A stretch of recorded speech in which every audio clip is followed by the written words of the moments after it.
दो बहनें, दो जिंदगियां और दो आवाजें। ये कहानी है एक आवाज की। 92 साल।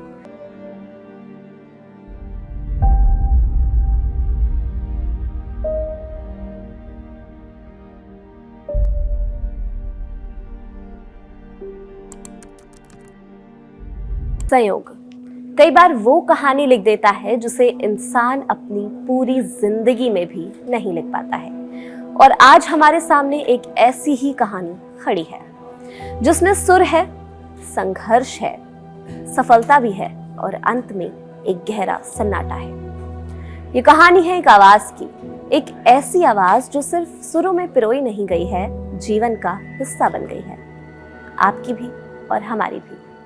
कभी आपने सोचा है कि जिंदगी में कुछ चीजें इतनी सटीक तरीके से कैसे जुड़ जाती हैं, जैसे कोई अनदेखी शक्ति हर पल को जोड़कर एक बड़ी कहानी बना रही। दो बहनें, दो जिंदगियां और दो आवाजें, और एक ऐसा संयोग जिसे सुनकर यकीन करना मुश्किल हो जाता है कि ये कहें कि सिर्फ इत्तेफाक है। 4 साल का अंतर और फिर 4 साल का ही फासला, जैसे वक्त ने खुद एक पूरा चक्र बनाया हो। लता मंगेशकर और आशा भोसले ये सिर्फ बहनें नहीं थी, दो युग भी थे, दो पीढ़ियों की धड़कन थी। और हैरानी देखिए कि जिंदगी ने दोनों को वही उम्र दी जो अक्सर अधूरी कहानियों में रह जाती है। 92 साल।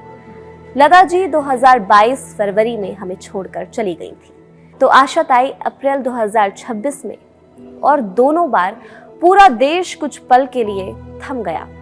ये वही सन्नाटा है जिसमें हमें लगता है कि आवाज खत्म हो गई है। लता और आशा दोनों ने जीवन के 92 वर्ष पूरे किए। क्या ये महज संयोग है या किस्मत की लिखी हुई कोई कहानी है? लेकिन सच्चाई ये भी है कि आवाजें कभी खामोश नहीं होती हैं, वो हमारे भीतर जगह बदल लेती हैं। आशा भोसले के जाने की खबर आती है तो लता जी का जिक्र होना स्वाभाविक सा है, क्योंकि ये तुलना नहीं है, ये तो ना मिटने वाले रिश्ते की परछाई है। एक ऐसी परछाई जो कभी दूर भी रही और समय ने उसे फिर से उसी आंगन में लाकर खड़ा कर दिया। उसी आंगन में जहां गुनगुनाती रिश्तों की धूप भी थी और जहां खामोशी की छांव भी है। लता जी का जन्म 28 सितंबर 1929 को हुआ और आशा जी का जन्म 8 सितंबर 1933 को हुआ। जन्म में 4 साल का अंतर और विदाई में भी वही 4 साल का अंतर। क्या ये इत्तेफाक नहीं है? मैं तो हैरान हूँ। जैसे इतिहास ने दोनों को एक ही पंक्ति में एक ही उम्र के साथ दर्ज कर दिया। लेकिन अगर आप सोच रहे हैं कि ये कहानी सिर्फ तारीखों का खेल है, तो ऐसा बिल्कुल भी नहीं है। ये कहानी उन रातों की है जब घर में रोशनी कम थी और जिम्मेदारियां बहुत ज्यादा थी। ये कहानी उस बच्ची की है जिसने बहुत छोटी उम्र में समझ लिया था कि जिंदगी सिर्फ सपनों से नहीं चलती है, उसे संभालना भी पड़ता है। आशा मंगेशकर सांगली के पास एक छोटे से गांव में जन्मी। घर में संगीत था। पिता दीनानाथ मंगेशकर रंगमंच के कलाकार थे और सुरों के शिक्षक भी थे। लेकिन संयोग देखिए, जब आशा सिर्फ 9 साल की थी तब पिता का साया उठ गया और उसी दिन बचपन का एक हिस्सा जैसे खत्म हो गया हो। घर चलाना था, भाई बहन छोटे थे और सबसे बड़ी बहन लता ने जिम्मेदारी अपने कंधों पर उठा ली। यहीं से एक और संयोग शुरू हो गया। बहुत लोग संगीत को सपना कहते हैं, लेकिन मंगेशकर परिवार के लिए संगीत सपना नहीं था, वो सांस थी और कई बार रोटी भी थी। उसके हालात ठीक वैसे ही होंगे जैसे मशहूर संगीतकार पीयूष मिश्रा का ये गाना आपने सुना हो।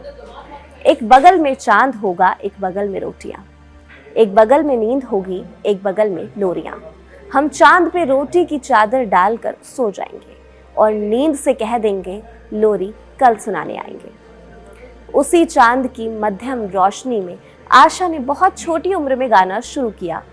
एक छोटी सी बच्ची माइक के सामने खड़ी होती है, हाथ कांपते हैं लेकिन आवाज निकलती है और उसी आवाज के साथ घर के लिए उम्मीद भी जन्म लेती है। ये साल था 1943, जब तमाम मुश्किलों के बीच मराठी फिल्म के लिए उनका पहला गीत रिकॉर्ड हुआ और 1948 में हिंदी सिनेमा में उन्हें पहला मौका मिला।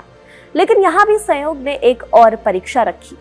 कई बार पहला मौका मिल जाता है लेकिन पहचान नहीं मिलती। आशा जी को शुरुआत में छोटे गाने, बी ग्रेड फिल्मों के गीत और ऐसे किरदारों के लिए आवाज मिली जिन्हें अक्सर गंभीरता से नहीं लिया जाता है। लेकिन यही वो जगह थी जहां उन्होंने हार मानने के बजाय खुद को और मजबूत किया। उन्होंने वही गाया जिसे दूसरे गाने से बचते थे। उन्होंने वही किया जिसे दूसरे जोखिम मानते थे और धीरे धीरे वही उनकी पहचान बन गया। फिर एक दिन उनकी मुलाकात हुई ओपी नैयर से और यहीं से उनकी आवाज को मिली एक नई पहचान, एक नई डगर, क्योंकि उनके गीतों में लय थी, ठहराव था और एक अलग ही चंचलता थी जिसने उन्हें भीड़ से अलग कर दिया। लेकिन कहानी यही नहीं रुकती है, क्योंकि जिंदगी में कुछ मुलाकातें छोटी होती हैं लेकिन उनका असर बहुत बड़ा होता है। एक दिन एक दुबला पतला सा लड़का मोटे चश्मे में उनसे ऑटोग्राफ मांगता है। वो सचिन देव बर्मन का बेटा था। नाम था राहुल देव बर्मन, जिन्हें दुनिया जानती है RD बर्मन के नाम से। और संयोग देखिए, यही छोटी सी मुलाकात आगे चलकर संगीत के इतिहास की सबसे खूबसूरत साझेदारी में बदल गई। तीसरी मंजिल आई और आशा भोसले की आवाज और परचम की धुनों ने मिलकर एक नया दौर शुरू कर दिया। दम मारो दम, पिया तू अब तो आजा, चुरा लिया है तुमने, ये सिर्फ गाने नहीं थे, इन्होंने संगीत की दुनिया में एक नए युग की शुरुआत करी। आशा ने साबित किया कि वो संगीत गाती नहीं है, वो हर गीत में एक किरदार बन जाती है। कभी शरारत, कभी मोहब्बत, कभी दर्द और कभी एक ऐसी खामोशी जो बिना कुछ कहे बहुत कुछ कह जाती है। उमराव जान में उनकी गजलें सिर्फ गीत नहीं थी, वो तहजीब थी, वो एहसास थी। इजाजत में मेरा कुछ सामान जैसे गीत ने ये साबित कर दिया कि कम शब्दों में भी गहराई कितनी बड़ी हो सकती है। और फिर आई फिल्म रंगीला। यहाँ आशा ताई ने बता दिया, सुर उम्र के मोहताज नहीं होते हैं। जिस अंदाज में रंगीला के गीतों को आशा ताई ने आवाज दी है वो यादगार बन गई। इसलिए आज जब वो हमारे बीच नहीं हैं, तब भी उनकी आवाज हमारे साथ है, क्योंकि शरीर चला जाता है लेकिन कुछ आवाजें हवा में ठहर जाती हैं, दूर तक गूंजती रहती हैं और कभी खत्म नहीं होती। नया दौर से तीसरी मंजिल तक, हरे रामा हरे कृष्ण से उमराव जान तक, इजाजत से रंगीला तक, वक्त बदला, दौर बदले, चेहरे बदले, लेकिन आशा भोसले की आवाज हमेशा नई रही। और अब जब ये आवाज हमारे सामने नहीं है, तब भी जब ये देश प्यार गाएगा, यादें गाएगा, दर्द गाएगा या खुशी गाएगा, कहीं ना कहीं उस हर एहसास में आशा ताई का एक सुर जरूर होगा। क्योंकि संयोग कई बार कहानी लिख देता है और कुछ कहानियां कभी खत्म नहीं होती हैं, वो बस आवाज बनकर हमेशा हमेशा हमारे साथ चलती रहती है।